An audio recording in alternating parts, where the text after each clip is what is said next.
लालकानी report Nadir Ali Buledi मूजिब लालकानी शहर के रहमतपुर पाड़े की रहवासन बेवा औरत तरफा पंहिंजे नौजवान धीअ सां गॾिजी नाफरमान पुटनि जे मुबीना ज़्यादतियुनि ख़िलाफ़ प्रेस क्लब अॻियां एहतिजाजी मुज़ाहिरो कयो। उन मौक़े ते एहतिजाज कंदड़ बेवा औरत गुलाम रुक़ैया आरेजो पंहिंजी नियाणी फातिमा सां गॾिजी साफ़ी नालो दाहींदे चयो त मुंहिंजे मरो मुड़ुस अख्तर हुसैन आरेजो जी रशीद वगन जे ॻोठ अहमद कलोड़ो में 64 जिरेब ज़री ज़मीन ऐं 7 दुकान आहिनि, जॾहिं त 3 साल अॻु मुड़ुस दिलि जो दौरो पवण सबबि वफ़ात करे वियो। जंहिंजे फौत थियण खां पोइ पुटनि ज़ैनल आबदीन आरेजो मुनोर हुसैन आरेजो मुड़ुस जी समूरी मिल्कियत ते कब्ज़ो करे छॾियो आहे, जेके असांखे मिल्कियत मां हिसो न पिया ॾियनि।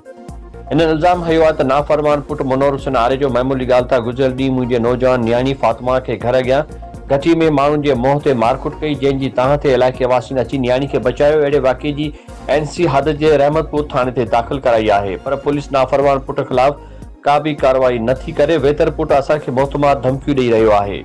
जेकॾहिं ज़ुल्म ऐं ज़्यादती आहे, हिन DIG लालकाणू ऐं SSP लालकाणू खे अपील कई आहे त मामले जो नोटिस वठी पुटनि ख़िलाफ़ कानूनी कार्रवाई करे मुड़ुस जी मिल्कियत मां हिसो ॾियारे इंसाफ़ कयो वञे।